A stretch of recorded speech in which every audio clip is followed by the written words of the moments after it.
Siwmai, diolch yn fawr am eich gwylio yn y fideo hwn.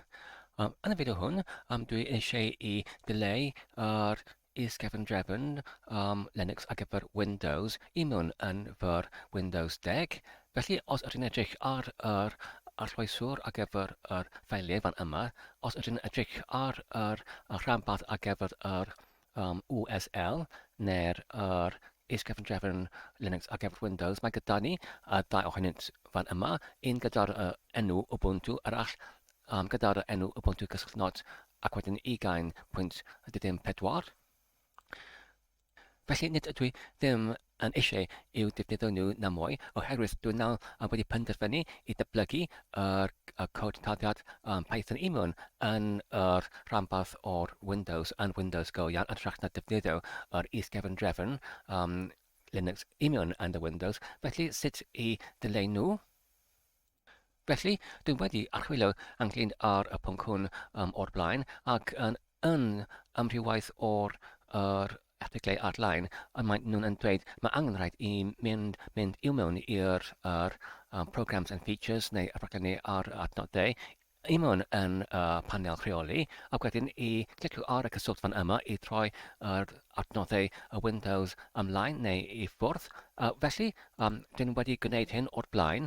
Felly, os ydyn yn gwneud hyn, clicio ar y cyswllt fan yma, os ydyn wedyn yn torchi i lawr i'r WSL neu yr Windows Subsystem for Linux, is-gefn-drefn Windows ar gyfer Linux. Felly, os ydyn yn gwneud hyn, mae'r hwn ddim ond yn alluogi yr is-gefn-drefn ar gyfer yr Windows,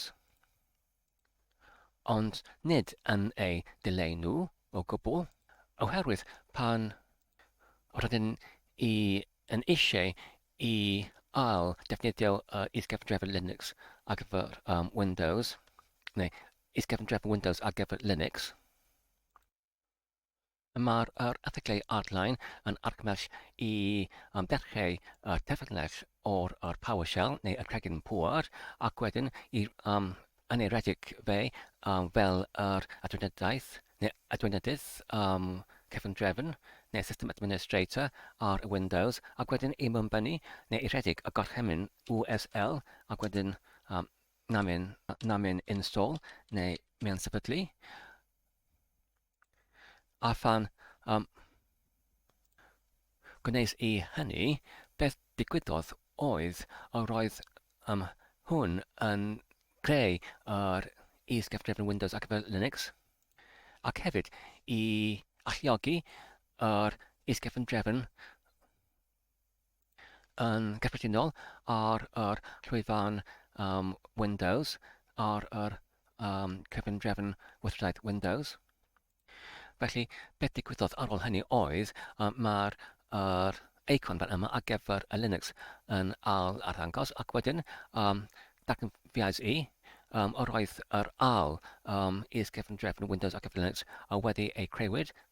Felly, mae'r hyn yn arddangau pan oedd yn mynd i mewn i alluogi is-gefn-drefn Windows ar gyfer Linux. Nid wnaeth hynny yn dileu yr is-gefn-drefn o gwbl, ond dim ond yn ei alluogi yn unig. Felly, os ydyn ni'n eisiau i dileu nhw yn gwirioneddol, beth i'w wneud? Achos dwi'n wedi penderfynu i datblygu fy apiau i mewn yn y rhanbarth Windows yn hytrach na defnyddio y WSL, sut wedyn i dileu nhw yn go iawn yn hytrach nag i alluogi yr is-gefn-drefn Windows ar gyfer Linux.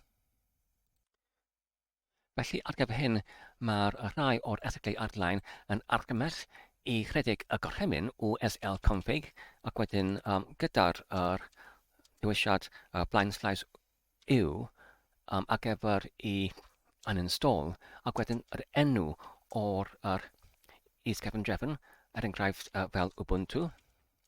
Felly, os ydyn eisiau i ddod o hyd o'r enwau o'r is-gefn-drefnau, ydyn gallu rhedeg yr un gorchymyn WSL config gyda'r dewisiad /l ar gyfer list neu rhestri fel hwn, ac mae'r hwn yn rhoi enwau sydd ar gyfer yr isgyfrefnau sydd yn bodoli i mewn yn cyfrifiadur hwn i mewn yn yr amgylchedd Windows. Felly mae gyda ni ddau ohonynt. Felly dwi'n eisiau i dileu y ddau ohonynt. Felly rydyn gallu rhedeg y gorchymyn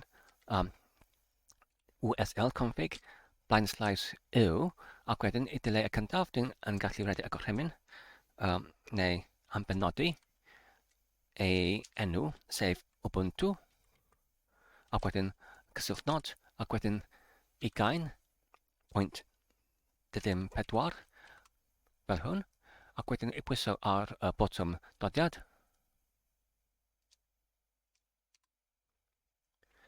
ac nawr os rydyn yn alfredig gorchymyn i rhestru yr isgyfrefynnau sydd yn bodoli sef WSL config /L. Felly, nawr mae gyda ni dim ond yr un fan yma, ac wedyn os ydyn eisiau i'w dileu hynny, ydyn gallu rhedeg y gorchymyn unwaith eto fel hyn. Ac wedyn, os dwi'n nawr yn pwyso ar y botwm dodiad, a dyna ni, mae'n wedi cwblhawyd. Felly nawr os ydyn yn alfredig y gorchymyn i'w rhestru nhw, nawr does dim unrhyw isgyfrefn Windows ar gyfer Linux yn bodoli. Ac wedyn os ydyn yn dychwelyd i'r arweithwyr ar gyfer y ffeiliau, fan yna, ac wedyn os ydyn yn pwyso ar yr F5 i'w aldebru yr arloesydd ffeiliau, ac wedyn i clicio ar yr eicon yma ar gyfer yr Linux, felly does dim unrhyw isgyfrefn nawr yn bodoli. Ac felly nawr, os ydyn eisiau i greu un, ydyn gallu rhedeg y gorchymyn WSL ac wedyn namin install neu sefydlu i'w creu un sydd yn newydd. Felly dyna ni i gyd ar gyfer nawr. Diolch yn fawr am eich gwylio am y fideo hwn. Tan y tro nesaf, carw sof ac yn iach, a hwyl.